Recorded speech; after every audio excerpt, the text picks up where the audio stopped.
अस्सलाम वालेकुम जी। Long time no सी। काफ़ी दिनों के बाद आप सबसे बात हो रही है और काफ़ी दिनों के बाद वीडियो अपलोड करने का मौका मिल रहा है। बहरहाल आज की इस वीडियो को अपलोड करने का मकसद ये है कि स्टेट बैंक ने एक बहुत ज़बरदस्त एम्प्लॉयमेंट स्कीम इंट्रोड्यूस की है फीमेल्स के लिए। और काफ़ी दिनों से मुसलसल मुझे मैसेजेस आ रहे थे कि सर इसके हवाले से गाइड करें, इसके हवाले से कांटेक्ट करें। So the purpose of this video is to guide you all about State Bank, इसका पेपर, इसका पैटर्न, तैयारी कैसे करनी है, कहाँ से करनी है, क्या सिलसिला है। राइट। सो थोड़ा सा मुख्तसर सा तारुफ, my name is Kenan Asif and मैं बुनियादी तौर पर स्टेट बैंक के टेस्ट को 2 मरतबा क्वालिफाई कर चुका हूँ। एक मरतबा OG1 के लिए, एक दफ़ा OG2 के लिए, और दोनों मरतबा अल्हम्दुलिल्लाह मुझे ऑफ़र रिसीव हुई है। But I decided not to join State Bank क्योंकि मेरे जो करियर जो प्रायोरिटीज़ थी, जो मेरी प्रेफरेंसेस थी, वो कुछ और थी। बहरहाल इसके साथ साथ मैं काफ़ी अरसे से स्टूडेंट्स को मेंटोरशिप प्रोवाइड कर रहा हूँ, उनको गाइड कर रहा हूँ, उनको प्रिपरेशन में हेल्प दे रहा हूँ, उनको इंटरव्यूज़ में हेल्प दे रहा हूँ। सो ये एक मेरा पैशन है जिसके ऊपर मैं काम करता रहता हूँ। स्टेट बैंक के बारे में इतना समझ लीजिए कि जो अभी आपने जॉब्स देखी हैं वुमेन लीडरशिप के हवाले से, स्टेट बैंक की एम्प्लॉयमेंट की स्कीम्स होती हैं। जैसे एक है स्पॉट्स के नाम से SBOTS, ये है state bank officers training scheme. इस तरह YPIP आता है, यंग प्रोफेशनल्स इंडक्शन प्रोग्राम। इस तरह सॉर्ट्स आती है, स्टैटिस्टिकल ऑफिसर्स ट्रेनिंग प्रोग्राम या ट्रेनिंग स्कीम। एंड इसी तरह से अभी पहला बैच आया है वुमेन लीडरशिप प्रोग्राम का। सो ये जहन में रखें कि ये ऐसा नहीं है कि एक मरतबा ये पोस्ट आई और ये खत्म हो गई। अब जब स्टेट बैंक एक दफ़ा कोई स्कीम लॉन्च करता है तो उस स्कीम के तहत रिक्रूटमेंट होती रहती है। सो ऐसा नहीं है कि ये पोजीशंस एक दफ़ा आई हैं, ये पोजीशंस अगर एक ये स्कीम लॉन्च हो गई है तो ये पोजीशंस आती जाती रहेंगी, right. But it doesn't mean कि ये मौका आपने गंवा देना है। स्टेट बैंक की जितनी भी स्कीम्स होती हैं, चाहे उस बोर्ड्स हो, चाहे YPIP हो, पे स्ट्रक्चर सबका सेम होता है। तकरीबन लगभग मौजूदा रेट्स में आपको 82,000 सबको मिलता है। आपको पहले टेस्ट पास करना होता है, इंटरव्यू पास करना होता है, उसके बाद आपकी ट्रेनिंग होती है। ट्रेनिंग के दौरान आपको हाफ ऑफ द सैलरी मिलती है, विच इज़ 41,000 फॉर OG2, और OG1 के लिए करीबन कोई 24,500 और समथिंग लाइक दैट। अच्छा, इसी तरह से जब आपकी ट्रेनिंग कंप्लीट हो जाती है तो ट्रेनिंग के बाद एक छोटा सा टेस्ट होता है फर्दर, जो बड़ा आसान होता है, और उसके बाद फिर आपको बाकायदा जिस स्कीम के तहत आप को एम्प्लॉय किया गया था, आपको उसकी ऑफर मिल जाती है। यानी शुरू में आपको एज मैनेजमेंट ट्रेनिंग ऑफिसर रखा जाएगा। एक तरह की ट्रेनिंग हो रही होगी, लेकिन after the training you'll be eligible कि आप जो है वो अपनी मेन स्कीम पर काम कर सकें, OG2 के तौर पर सर्व कर सकें, and it's a good professional job. अच्छा जी, स्कीम्स के बारे में आपको बता दिया है। अब बहुत इंपॉर्टेंट सवाल, और वो सवाल है कि पेपर क्या होगा, पेपर कैसा होगा। देखिए, स्टेट बैंक का जो पेपर है वो होगा 3 पोर्शंस पे मुश्तमिल। इसमें पहला पोर्शन होगा इंग्लिश का, दूसरा होगा मैथ्स का, दूसरा होगा एनालिटिकल रीजनिंग का, और तीसरा होगा general knowledge, current affairs, Pakistan affairs और करंट अफेयर्स, इन सारी चीज़ों का एक मुश्तरका पोर्शन, राइट। सो पहले पोर्शन पे बात करते हैं जी। This is English. इंग्लिश में क्या है जी? सिनोनिम्स, एंटोनिम्स हैं, एनालॉजीज हैं, थोड़ी बहुत रीडिंग कम्प्रिहेंशन है। तो जैसे NTS का कोई भी टेस्ट होता है वैसा ही टेस्ट होगा। इस पोर्शन के लिए थोड़ा सा घबराना बनता है, बिकॉज हमारी इंग्लिश उस तरह की नहीं होती है यूजली। और आपने जितने भी अच्छे स्कूलों से पढ़ लिया और जो भी सिलसिला हो, समटाइम्स उसमें जो वोकेबलरी होती है, जो एनालॉजीज होती हैं, वो वर्ड्स ही आपने कभी नहीं देखे होते। तो you can not actually depend on your level of English कि जी मेरी इंग्लिश तो अच्छी है या मेरी इंग्लिश एवरेज है तो मैं तो कर लूंगा। दैट्स ये जो इस किस्म के टेस्ट होते हैं उनका पैटर्न आपने देखा होगा, वो बड़ा डिफरेंट होता है, बड़ा डिफिकल्ट होता है। तो आपको कुछ स्पेसिफिक वोकेबलरीज का रट्टा लगाना है, आपको वोकेबलरी सीखनी है। अब वो वोकेबलरी कहाँ से सीखेंगे, क्या करेंगे? पहला काम तो ये करें जी, कोई भी NTS की गेट की बुक ले लें, कोई भी किताब ले लें। और मुझसे ये सवाल बहुत ज़्यादा होता है कि जी किताब कौन सी लें? यार कोई भी किताब ले लो, पढ़ना तो स्टार्ट करो ना। लाखों किताबों तुम्हें मिल जाए, पढ़ना स्टार्ट नहीं करोगे कोई फायदा नहीं होगा। सो कोई भी एक किताब ले लो, and no book is a bad book, right. Start तो करें, फिर जब उस बुक को पढ़ ले तो फिर आप दूसरी बुक्स की तरफ भी जाएं, लेकिन एक बुक से स्टार्ट करें। कोई भी किताब हो, बस स्टार्ट करें, because this is the key. नाकाम लोग किताबें ढूंढते रह जाते हैं, मटेरियल ढूंढते रह जाते हैं, नोट्स ढूंढते रह जाते हैं। कामयाब लोग एक बेकार सी किताब पढ़ के भी उससे भी बहुत कुछ हासिल कर लेते हैं और अपनी तैयारी स्टार्ट कर देते हैं। So it's all about starting, right. So vocabulary के लिए GRE हाई फ्रिक्वेंसी वर्ड्स आते हैं, आपने उनको सीखना है। इसके अलावा मैंने कहा NTS या गैट की कोई भी किताब ले लें, उसमें जो वोकेबलरी है, उसमें जो वर्ड्स हैं, उनको याद करना स्टार्ट करते हैं। वोकेबलरी को याद करने की डिफरेंट टेक्निक्स होती हैं। इंशाल्लाह आगे हम एक वर्कशॉप करने जा रहे हैं, उस वर्कशॉप में बाकायदा मैं वो टेक्निक्स सिखाऊंगा आप सबको जो उसमें इनरोल होंगे। तो वोकेबलरी के ऊपर आपको काम करना है, एनालॉजीज के ऊपर काम करना है, रीडिंग कम्प्रिहेंशन पे काम करना है। And this doesn't happen in a day. आपको प्रैक्टिस करनी है आज से, रोजाना 2-3 घंटे 2.5 घंटे देना स्टार्ट कर दें इंग्लिश के पोर्शन को, तब जाकर यू विल इंशाल्लाह start doing a greater job, a better job, right. अच्छा, इंग्लिश के बाद जो दूसरा पोर्शन है वो है एनालिटिकल रीजनिंग का। This is one of the ट्रिकीएस्ट portion. इसमें दो चीजें आती हैं, एक एनालिटिकल रीजनिंग होती है और एक लॉजिकल रीजनिंग होती है। एनालिटिकल रीजनिंग में आपको different complex information, different condition दे दी जाती हैं। फॉर एग्जाम्पल, एक बंदा एक केमिकल से कुछ बना रहा है, वो केमिकल ए यूज करेगा तो उसके साथ बी यूज करना जरूरी है, लेकिन बी के साथ सी यूज नहीं हो सकता। कम से कम 4 केमिकल्स यूज होने चाहिए, 4 से ज्यादा 6 केमिकल्स यूज होने चाहिए। इससे कई कंडीशंस हैं। अब वो आपको कह रहे हैं कि अगर हमने केमिकल बी यूज कर लिया तो कौन सा केमिकल है जो यूज नहीं हो सकता। अगर हमने पहले नंबर में केमिकल डी डाला तो चौथे नंबर में कौन सा केमिकल जा सकता है, कौन सा केमिकल फॉर एग्जाम्पल यूज नहीं हो सकता। इस तरह की कई चीजें होंगी, राइट। तो आपको ये कंडीशन जो है, जिसको एनालिटिकल रीजनिंग कहते हैं, बहुत सारी कंप्लेक्स इंफॉर्मेशन को सिंथेसाइज करना, this is the key, right. इसके लिए भी जनाब वही बात है, एनटीएस की कोई भी किताब ले लें, गेट जनरल की कोई भी किताब ले लें, इंटरनेट पर बेशुमार मटेरियल मौजूद है, करना तो स्टार्ट करें, राइट। दूसरा काम आपको ये करना है एनालिटिकल रीजनिंग के लिए कि इसमें आती है लॉजिकल रीजनिंग। लॉजिकल रीजनिंग में ये होता है कि एक पैराग्राफ है, एक जुमला दिया गया है, आपको एक आर्ग्यूमेंट हो रहा है। अब वो कहेंगे यार इस बंदे ने ये बात कही कि देखिए, चूंकि मिसाल के तौर पर तमाम गोश्तखोर जानवर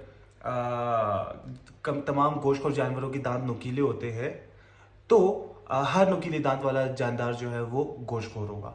अब एक बंदे ने ये एक अजम्पशन दी है, ये एक आर्ग्यूमेंट दिया है। अब वो आपसे कहेंगे इसमें पीछे अजम्पशन क्या है, मफरूजा क्या है जिस पे वो बात कर रहा है, कौन सी ऐसी बात है जिसके जरिए हम इस बंदे की बात को दुरुस्त ठहरा सकते हैं, कौन सी ऐसी बात है जो इस बंदे के आर्ग्यूमेंट को वीक करेगी। So these are the things जो आप लॉजिकल रीजनिंग में करते हैं। And again this doesn't happen in a day, this happens with practice. So practice as much as you can, things will get definitely better इंशाल्लाह। Again the key, मैं आपको फिर कह दूं, एग्जाम से 2 दिन पहले पढ़ने वाली जो हमारी आदतें हैं वो हमें बड़ा ख़राब कर देती हैं। द की हियर इज़ कि आप बहुत पहले स्टार्ट ले लो और थोड़ा थोड़ा मार्जिनल चेंजेस, छोटे छोटे चेंजेस जो हैं वो आप करना स्टार्ट करें, थोड़ा थोड़ा पढ़ना स्टार्ट कर दें, थिंग्स विल गेट बेटर। अच्छा जी, मैंने तीसरा पोर्शन जो है वो है जनरल नॉलेज का।